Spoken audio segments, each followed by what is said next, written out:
ಸಿಂಧೂ ನದಿ ನಾಗರಿಕತೆ. ಪ್ರೀತಿಯ ವೀಕ್ಷಕರೇ, ಎಲ್ಲರಿಗೂ ನಮಸ್ಕಾರ. ಇವತ್ತು ನಾವು ಯಾವ ಟಾಪಿಕ್ ಬಗ್ಗೆ ಡಿಸ್ಕಸ್ ಮಾಡ್ತಾ ಇದ್ದೀವಿ ಅಂತ ಹೇಳಿದ್ರೆ, ಸಿಂಧೂ ನದಿ ನಾಗರಿಕತೆ ಬಗ್ಗೆ. ಸುಮಾರು 4,500 ವರ್ಷಗಳ ಹಿಂದಿನ ಕತೆ ಇದು. ಭಾರತ ಮತ್ತು ಪಾಕಿಸ್ತಾನದ ಭೂಪ್ರದೇಶ ಇದೆಯಲ್ವಾ, ಅದಾದಮೇಲೆ ಸಿಂಧೂ ನದಿಯ ದಡ ಇದೆಯಲ್ಲ ಸುತ್ತಮುತ್ತ, ಅಲ್ಲಿ ಒಂದು ನಾಗರಿಕತೆ ಉಗಮ ಆಗುತ್ತೆ. ಆ ನಾಗರಿಕತೆ ಹೆಸರೇ ಸಿಂಧೂ ನದಿ ನಾಗರಿಕತೆ ಅಂತ ಹೇಳಿ. ಹರಪ್ಪ ಮತ್ತು ಮೊಹೆಂಜೊದಾರ ಅಂತ 2 ಇಂಪಾರ್ಟೆಂಟ್ ನಗರಗಳಿರುತ್ತೆ. ಇಲ್ಲಿನ ಜನರು ತುಂಬ ಸಿಂಪಲ್ ಆಗಿರ್ತಾರೆ, ಆಮೇಲೆ ತುಂಬ ಬುದ್ಧಿವಂತರು ಕೂಡ ಆಗಿರ್ತಾರೆ. ಇಂಜಿನಿಯರಿಂಗ್ ಮತ್ತು ಆಧುನಿಕತೆ. ಆವಾಗಿನ ಟೈಮಲ್ಲೇ ಒಳ್ಳೆ ಇಂಜಿನಿಯರಿಂಗ್ ಕೂಡ ನೀವು ನೋಡ್ಬೋದು.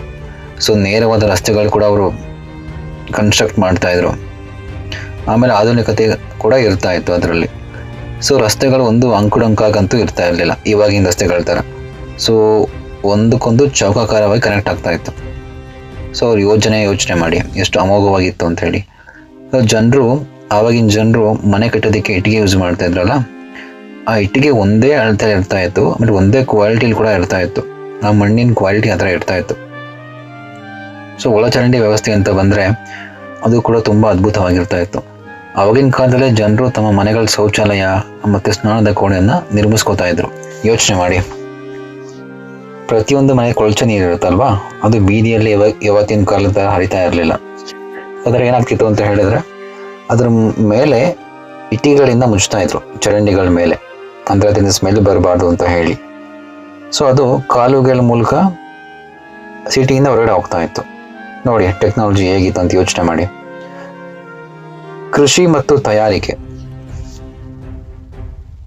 ಸೊ ಅವಾಗಿನ ಸಿಂಧೂ ನದಿ ನಾಗರಿಕತೆ ಟೈಮಲ್ಲಿ ಇದು ತುಂಬ ಮುಖ್ಯವಾದ ಟಾಪಿಕ್ಕು. ರೈತರು ಇರ್ತಾ ಇದ್ರಲ್ಲ, ಅವ್ರ ಬೆಳೆಗಳನ್ನು ಯಾವುದ್ಯಾವ್ದು ಬೆಳೀತಾ ಇದ್ರು ಅಂತ ಹೇಳಿದ್ರೆ, ಗೋಧಿ, ಜೋಳ, ಹತ್ತಿ ಇದನ್ನು ಬೆಳೀತಾ ಇದ್ರು. ಭೂಮಿನ ಒಡೋದಕ್ಕೆ ಅವರು ನೊಗ ಯೂಸ್ ಮಾಡ್ತಾಯಿದ್ರು. ಮರದ ನೊಗ ಬರುತ್ತಲ್ಲ, ಅದನ್ನು ಯೂಸ್ ಮಾಡ್ತಾಯಿದ್ರು. ಸೊ ಅಷ್ಟು ಕಷ್ಟಪಟ್ಟು ಅವರು ಜೀವನ ಮಾಡ್ತಾಯಿದ್ರು.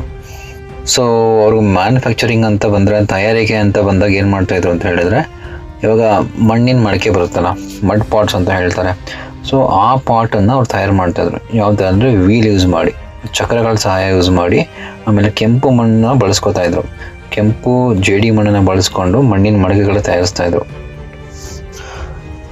ಅದಾದಮೇಲೆ ಸಮುದಾಯದ ಜೀವನ ಮತ್ತು ಮುದ್ರೆಗಳು. ಆಗಿನ ಕಾಲದಲ್ಲಿ ರಾಜರು, ಅರಮನೆಗಳು ಯಾವುದೂ ಇರ್ತಾ ಇರಲಿಲ್ಲ. ಸೊ ಜನಗಳು ತುಂಬ ನೆಮ್ಮದಿಯಿಂದ ಜೀವನ ಮಾಡ್ತಾಯಿದ್ರು. ಅವ್ರಿಗೆ ಸಮುದಾಯದ ಒಗ್ಗಟ್ಟೆ ತುಂಬ ಇಂಪಾರ್ಟೆಂಟ್ ಆಗಿತ್ತು. ಅಂದರೆ ಎಲ್ಲರೂ ಮಿಂಗಲ್ ಆಗಿ, ಅಂದರೆ ಒಂದು ಗುಂಪಾಗಿ ಇರ್ತಾಯಿದ್ರು. ಮಹಾಸ್ನಾನಗೃಹ ಅಂತ ಬಗ್ಗೆ ತಿಳ್ಕೊಳ್ಳೋಣ. ಮೊಹೆಂಜೊದಾರೋ ಅಂತ ಒಂದು ಸಿಟಿ ಇತ್ತು. ಸಿಂಧೂ ನದಿ ನಾಗರಿಕತೆಯಲ್ಲಿ 2 ಸಿಟಿ ಇಂಪಾರ್ಟೆಂಟ್ ಆಗುತ್ತೆ. ಒಂದು ಹರಪ್ಪ, ಇನ್ನೊಂದು ಮೊಹೆಂಜೊದಾರೋ ಅಂತ. ಆ ಮೊಹೆಂಜೊದಾರೋದಲ್ಲಿ ಒಂದು ಸುಂದರವಾದ ನೀರಿನ ಕೊಳ ಇರುತ್ತೆ, ಸ್ನಾನಗೃಹ ಅಂತ ಹೇಳ್ತಾರೆ. ಅದನ್ನು ಏನಕ್ಕೆ ಯೂಸ್ ಮಾಡ್ತಾ ಇದ್ರು ಅಂತ ಹೇಳಿದ್ರೆ, ಧಾರ್ಮಿಕ ಶುದ್ಧೀಕರಣ ಮತ್ತು ಸಾರ್ವಜನಿಕ ಕಾರ್ಯಕ್ರಮಗಳಿಗೋಸ್ಕರ ಯೂಸ್ ಮಾಡ್ತಾ ಇದ್ರು.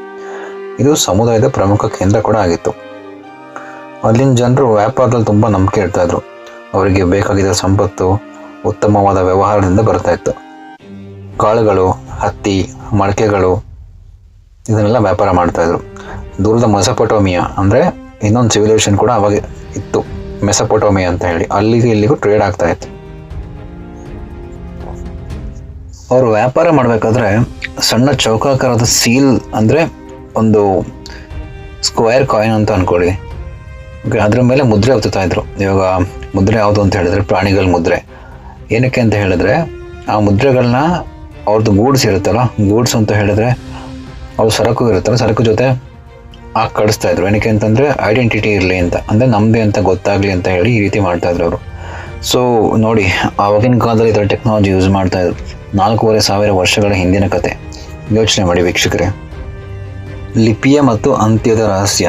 ಅಂದರೆ ಸಿಂಧೂ ನದಿ ನಾಗರಿಕತೆ ಇದೆಯಲ್ಲ, ಅದು ಯಾವ ಥರ ಅಂತ್ಯ ಆಯಿತು, ಆಮೇಲೆ ರಹಸ್ಯದ ಬಗ್ಗೆ ಕೂಡ ತಿಳ್ಕೊಳ್ಳೋಣ. ಇಲ್ಲಿ ಜನರು ಲಿಪಿಗಳನ್ನು ಕಲ್ಲಿನ ಮೇಲೆ ಹಾಗೂ ಮುದ್ರೆಗಳ ಮೇಲೆ ಬರೀತಿದ್ರಂತೆ. ಸೊ ಕಲ್ಲಿನ ಮೇಲೆ ಏನಕ್ಕೆ ಬರೀತಾ ಇದ್ರು ಅಂತ ಹೇಳಿದ್ರೆ, ಅವರು ಐಡೆಂಟಿಟಿಗೋಸ್ಕರ, ಅಂದರೆ ಕಮ್ಯುನಿಕೇಷನ್ಗೆ ಇರ್ಬೋದು, ಅದಕ್ಕೋಸ್ಕರ ಬರೀತಾ ಇದ್ರು. ಆದರೆ ಒಂದು ಸೋಜಿಗದ ವಿಷಯ ಏನಂತ ಹೇಳಿದ್ರೆ, ಅದನ್ನು ಇಂದಿಗೂ ಓದೋಕ್ಕಾಗ್ತಾ ಇಲ್ಲ, ಅರ್ಥ ಮಾಡ್ಕೊಳ್ಳೋಕೆ ಯಾರಿಗೂ ಆಗ್ತಾ ಇಲ್ಲ ಇಲ್ಲಿವರೆಗೂ. ಅದೊಂದು ಮಿಸ್ಟ್ರಿ ಅಂತಲೇ ಹೇಳ್ಬೋದು ವೀಕ್ಷಕರೇ. ಕ್ರಿಸ್ತಪೂರ್ವ ಸುಮಾರು 1900 ಸುಮಾರಿಗೆ ಈ ಸಿಂಧು ನದಿ ನಾಗರಿಕತೆ ಬಿಕೋ ಅನ್ನೋಕ್ಕೆ ಸ್ಟಾರ್ಟ್ ಆಗುತ್ತೆ ನಿಧಾನಕ್ಕೆ. ಅಂದರೆ ಅದು ಆನತಿ ಹೊಂದಕ್ಕೆ ಸ್ಟಾರ್ಟ್ ಆಗುತ್ತೆ.